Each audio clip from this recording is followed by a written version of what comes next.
Hi, I'm Wanhee. 3 years ago when I lived in Milan, my body was not in a good place. I was 85 kilograms, by far the most I'd ever been, with face fat and belly fat that wasn't good to look at. I had fallen off my gym routine for the 7th time that year, and every week I'd be binge eating takeaway food, drinking and smoking to drown away the anxiety. Fast forward to now, I'm much healthier despite being older. So in today's video, I'm going to share with you the exact steps to get your body in shape.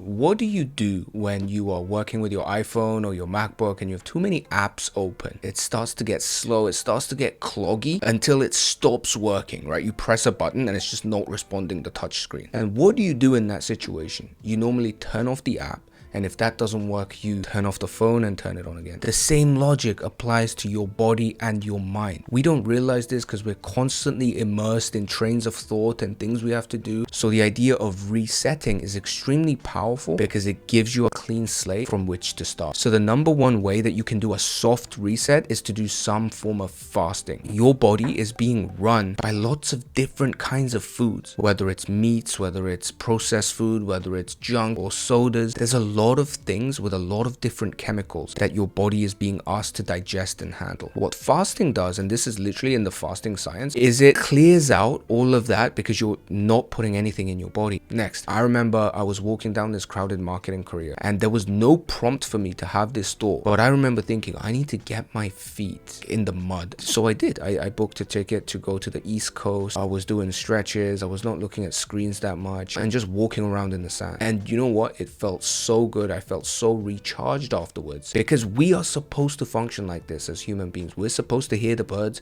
hear the waves, and develop the senses in our toes by walking on the ground barefoot. Like, not to just mention the health benefits of all of this, it's actually genuinely how humans should be to sharpen our instincts. A week in nature can kind of restore this kind of primitive instinct that you need that's gonna maybe somehow give you that breakthrough in your life. It might sound wishy-washy, but try it. It is super duper effective.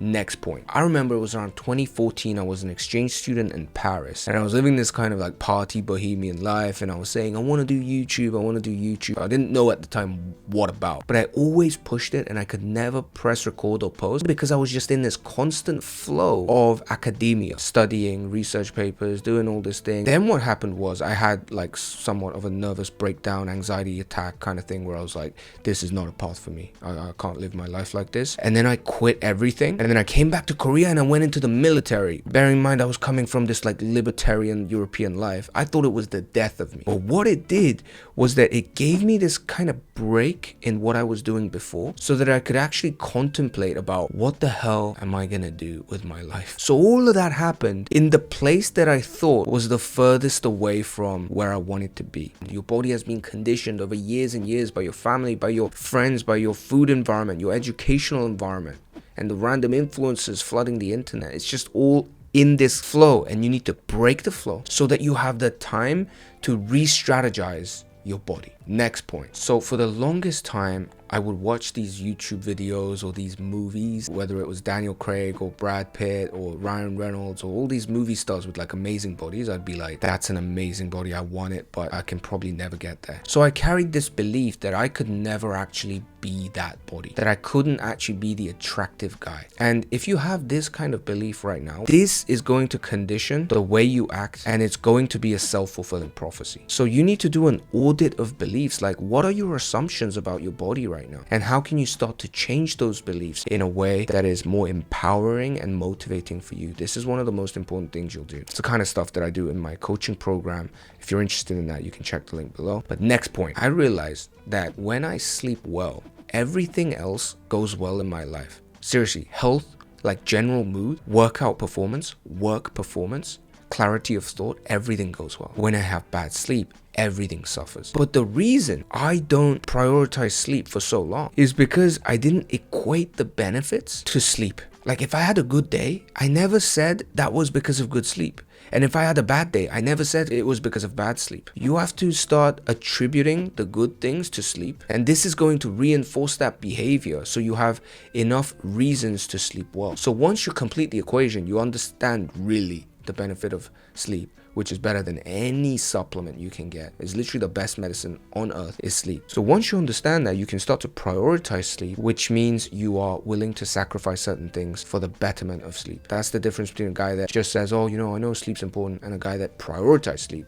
Is that the second guy is like willing to sacrifice his nights out to be in bed by 11. I'm gonna do a whole video on how to optimize for sleep, so if you're into that, you know, hit the subscribe button. Next, one of the biggest problems with the modern fitness industry is that everybody is talking about how to look good as you look at yourself in the mirror. We live in the world of narcissistic fitness influencers, and what that's caused is that because of your image obsession, you start looking in the mirror, you're like, I want big biceps and chest, except everything that keeps you healthy is in the back of your body, from your Achilles all the way up to your neck. If you want to be healthy, if you actually want to look good, you need to work on the back.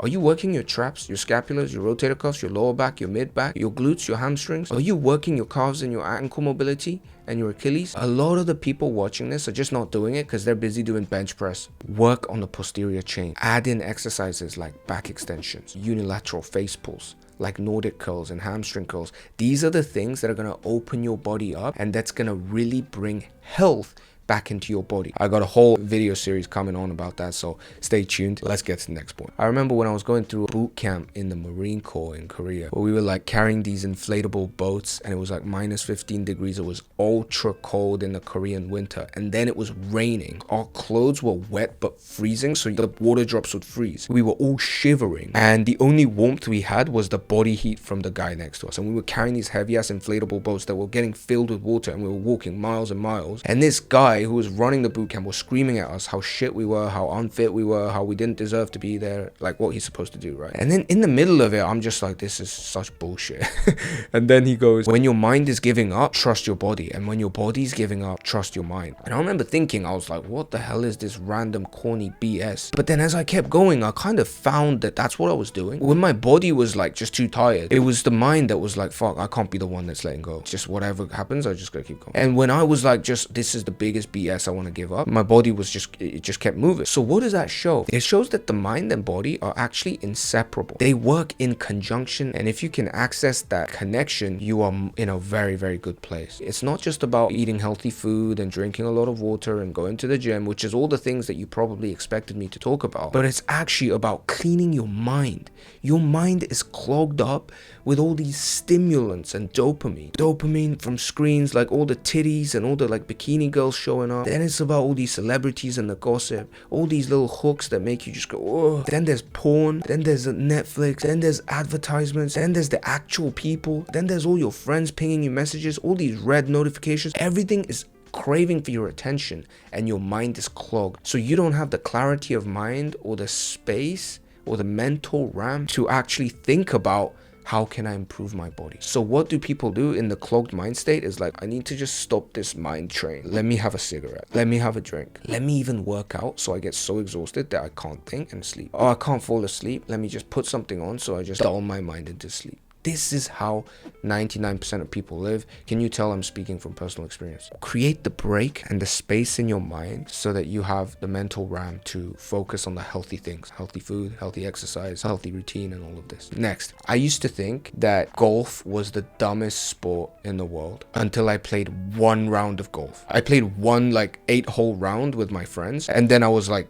this is so fun. And I used to think weightlifting, like I'd see Olympic weightlifting because I was super into football, soccer at the time, and I was like, that weightlifting thing is the dumbest sport on earth. Like, who wants to just do hard work and lift stones? Like, that's the dumbest thing. It requires no coordination. And look at me now. So a lot of people have this idea that going to the gym and lifting weights is like for these gym bros, it's like for these macho wannabe jocks. But if you actually think about the science behind health, it's really, really related to your muscle mass and your body fat percentage. You need to have a lot of muscle so that you don't get things like cancer sometimes. Like literally, you read about cancer, diabetes, obesity, stress-related diseases, and you read about all of this, and it always says exercise and build muscle. Now the problem is, in order to build muscle, you need to lift weights. You need to do resistance training.